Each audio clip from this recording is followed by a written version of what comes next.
తాగితే పరువు పోతుందని, ఇల్లు ఒళ్ళు గొల్లవుతుందని, ఫ్యామిలీలో చెల్లమని, కుటుంబమే తేలిగ్గా చూస్తుందని, చుట్టుపక్కల్లో అవమానాలు ఉంటాయని అన్ని డ్రింకర్స్కి తెలుసు. త్రాగుడు వల్ల వనుగూరే అనర్థాలు ఏంటంటే, నువ్వు వాళ్ళ లెక్చర్ తీసుకోగలిగితే గంటల కొలది నీకు ప్రీచ్ చేయగలిగే దమ్మున్న డ్రింక్ మాస్టర్లు ఉన్నారు, ప్రొఫెషనల్స్ ఉన్నారు. అందులో పిహెచ్డి సాధించిన వాళ్ళు అనర్గళంగా నీకు 1.5-2 గంటలు చెబుతారు దానివల్ల వచ్చే నష్టాలు చెప్పి, నువ్వేదన్నా ఇస్తే పోయి మంది వేసుకుంటారు మళ్ళీ. అంటే వాళ్ళకి తెలుసు. తెలియనివాడు ఎవరున్నాడు?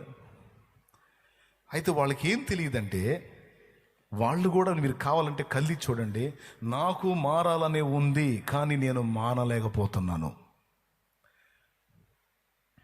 ఏం చేద్దాం? అప్పుడప్పుడు అడవుల్లోంచి వచ్చిన వరద గురించి చెబుతానే, అట్లా గోదావరి లాంటి నది ఒకటి వరదకు బాగా పొంగుతుందంట. అడవుల్లోంచి నీళ్లు ప్రవహిస్తున్నాయి, పైన ఉన్న ఊళ్ళు కొట్టుకొని పోతుంటే లోతట్టు ప్రాంతాలకు వస్తున్నాయంట. ఊళ్ళు కొట్టుకొని పోతా సామాను ఎన్ని వస్తుంటే ఈ లోతట్టు ప్రాంతాల్లో గడగట్లేసి లాక్కుంటారు. ఒక్కొక్కటికి మంచి మంచి వస్తున్నాయి సామాన్లు, ఒక్కొక్కటికి టేకు దొంగలు, కలప దొంగలు అవి వస్తున్నాయి, లాక్కుంటున్నారు. కానీ ఒకడు పాపం పొద్దుగూకులు లాగిన పప్పు గుత్తులు కత్తిపేటలే వస్తున్నాయంట, వాడి ఉల్లిపాయ బొట్లు అట్లాంటివి వస్తున్నాయంట. సరైనది ఒకటన్నా రావట్లేదంట. టేకే దొంగలు ఏమన్నా వస్తాయేమో మొద్దులు లాగుదామంటే అవి దొరకట్లా. సామాన్లు ఏమన్నా మంచి దొరికితే లాగుదామంటే దొరకట్లా. పాప వీడు ఏదన్నా వస్తువు వస్తుందని లాగితే అది ఉల్లిపాయ పొట్ట కానీ, కత్తిపేట కానీ, పప్పు గుత్తి కానీ అవుతుంది. అన్ని తేలిక వస్తువులు, ఎన్ని కొప్పేసుకుంటే ఏం లాభం? ఇట్లా కాదు, ఈ గడకెట్లను ఆధారపడితే కాదు, మనకి ఈతొచ్చు కదా, దూకుదామని గడకట్టె పక్కన పడేసి ఈసారి ఏదన్నా వస్తే ఈత వేసి తీసుకురావాలని రెడీగా చూస్తూ ఉంటే ఒక నల్లటి మూట కొట్టుకొని వస్తుందంట నీళ్ళలో. వాళ్ళు ఎవ్వడికంట పడకముందే నేను ఎగిరి దూకి ఈత కొట్టి దాన్ని ఒడ్డుకు తెచ్చుకోవాలా అని ఈడు దూకాడు నీళ్ళల్లో.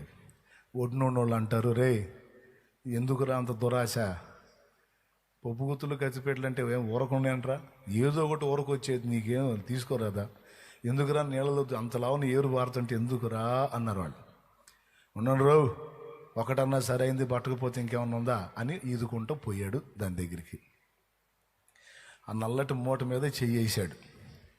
చెయ్యేస్తే అది ఇటు తిరిగి ఈ నోటేసుకుంది. ఎందుకంటే అది మూట కాదు, బతికున్న ఒక ఎలుగుబంటి అది.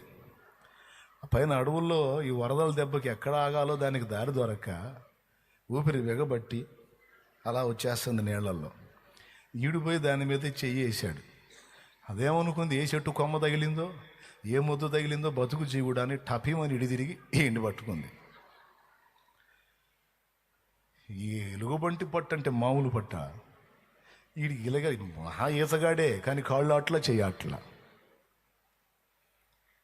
పోతున్నారు ఇద్దరు. ఎలుగుబంటి వాడిద్దరు కొట్టుకొని పోతున్నారు. ఒడ్డునున్నోళ్ళు అంటారు, రే ఏందిరా అంత బరువుగా ఉందా మూట, అయితే వదిలేరా అంటారు వీళ్ళు. పెద్ద పెద్ద కేకలేస్తున్నారు, ఎందుకంటే వెళ్తున్నాడు కొట్టుకున్నాడు.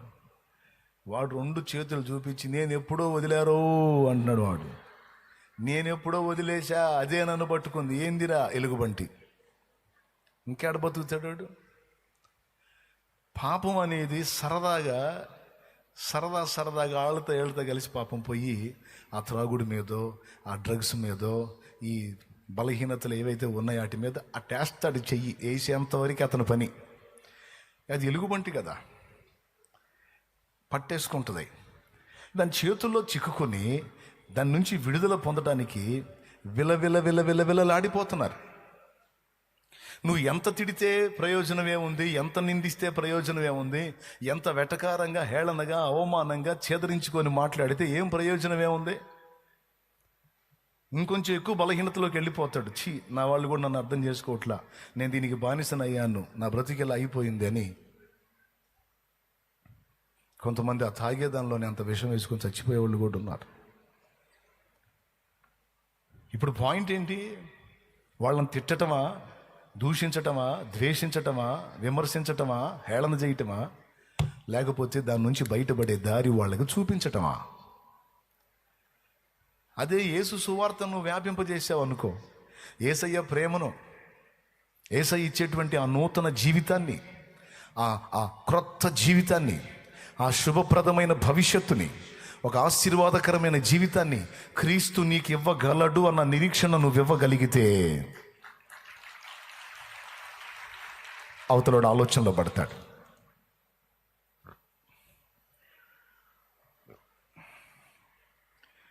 బంధకాల్లో ఉన్నానని నాకు తెలుసు, బంధకాల్లో ఉన్నావు అని నువ్వు చెప్పాల్సిన అవసరంలా. బయటపడే దారి నాకు అర్థం కావటల్లా, మీకు చేతనైతే బయటపడే దారి చెప్పండి అని వాళ్ళ గోల. వాళ్ళు బయటపడే దారి యేసే.